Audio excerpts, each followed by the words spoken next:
সুন্দর পরিবেশে ফিরে আসতে পারে সে ব্যাপারে ভালো করে তদন্ত করার জন্য সরকারের কাছে অনুরোধ জানাচ্ছি। খোদা হাফেজ।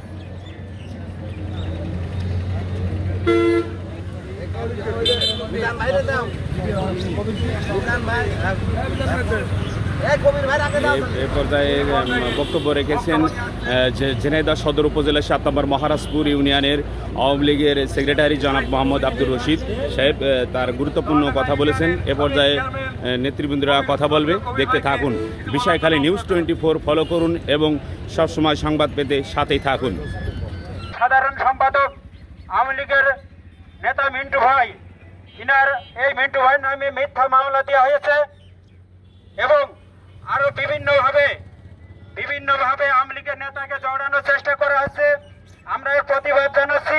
পাশাপাশি এই না যে আমাদের ঝিনাইদহ কালীগঞ্জ 4 আসনের এমপি সাহেব মারা গিয়েছে, আমরা তার বিচার চাই, কিন্তু সেই বিচারের মাধ্যমেই দেখা যাচ্ছে যে আমাদের দলীয় নেতা কর্মীর উপরে বিভিন্নভাবে হয়রানিভাবে গ্রেপ্তার করার চেষ্টা করা হচ্ছে এবং আমাদের মিন্টু ভাইকে গ্রেপ্তার করা হয়েছে অন্যায়ভাবে। আমরা তার মুক্তি চাচ্ছি। পাশাপাশি আমরা এই কালীগঞ্জে যে এমপি সাহেব তাকেও বিচার চাচ্ছি যে তাকে সুষ্ঠু বিচার হোক, কিন্তু সুষ্ঠু বিচারের ভিতরে আমরা দেখতে পাচ্ছি যে অন্যায়ভাবে সাধারণ সম্পাদককে গ্রেপ্তার করা হয়েছে। এখানে রাজনৈতিক পায়তারা চলছে, আমরা এর থেকে পিছিয়ে আসি।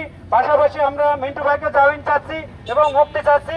আর আমরা একটা জিনিস না বললে নয়, আমাদের ঝিনাইদহ জেলায় আওয়ামী লীগের মিন্টু ভাইকে কিন্তু আটকে রাখা সম্ভব না, কোনো কায়দায় সম্ভব না। আপনারা যারা এই যে বিভিন্নভাবে ষড়যন্ত্র ফেলার চেষ্টা করছেন, আপনারা কিন্তু বেশি দিন পার পাবেন না। আমরা জানি আপনাদের কতটুক দূর।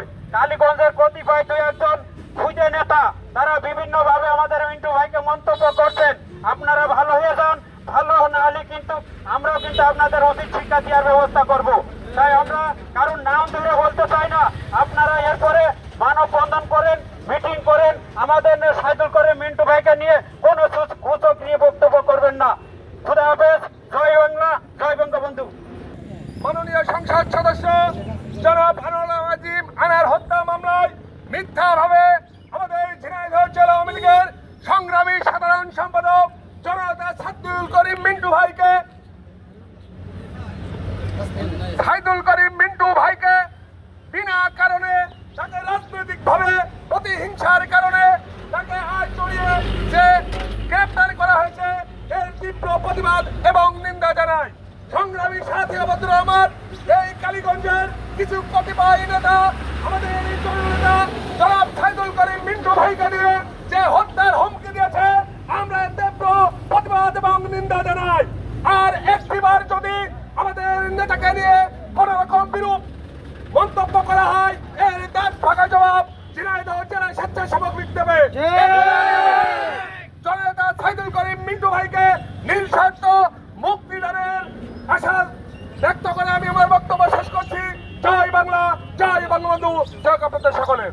বক্তব্য নিয়ে আসছেন প্রতিবাদে এবং আমাদের প্রিয় নেতার মুক্তির দাবিতে আজকে মানববন্ধনে দাঁড়িয়েছি। সংগ্রামী সাথী বন্ধুরা, আমরা ছাত্রলীগ করেছি, দীর্ঘদিন ধরে প্রিয় নেতার সাথে আছি। বয়সে ছোট হলেও রাজনৈতিক বয়স হয়ে গেছে 27 বছর। এই 27 বছরের রাজনীতিতে আমাদের প্রিয় নেতাকে দেখেছি। তিনি একটি তেজদীপ্ত মানুষ, কিন্তু তিনি হত্যার ষড়যন্ত্রে থাকতে পারে না, আমরা এটা বিশ্বাস করি না। আমরা দেখেছি অতীতেও নানাভাবে তাকে নিয়ে ষড়যন্ত্র হয়েছে, অতীতেও তাকে বিভিন্নভাবে বিভ্রান্তিকর মিথ্যা ষড়যন্ত্রমূলক মামলায় জড়িয়ে দেওয়া হয়েছে। জনাব রানা হামিদ আমাদের মাঝে উপস্থিত হয়েছে। ঝিনাইদহ স্বেচ্ছাসেবক লীগের সদস্যে রুখে দাঁড়িয়েছে। তিনি একজন কর্মবান্ধব লোক ছিলেন। যেই মামলায় তাকে ফাঁসানো হয়েছে, এই আনার মিন্টু ভাইয়ের একজন কর্মী ছিলেন। এই আনার মিন্টু ভাইয়ের হাত ধরেই এই কালীগঞ্জের রাজনীতিতে উত্থান হয়েছে, এই কালীগঞ্জের রাজনীতি উনি প্রতিষ্ঠিত হয়েছেন। সেই কারণে আনার হত্যা হয়েছে। আনার হত্যার বিচার আমরাও চাই, সুষ্ঠু তদন্তের মাধ্যমে বিচার চাই। এই মিন্টু ভাইয়ের কর্মী এই আনার হত্যার ষড়যন্ত্রের মধ্য দিয়ে মিন্টু ভাই থাকতে পারে না, আনার হত্যার সাথে জড়িত থাকতে পারে না।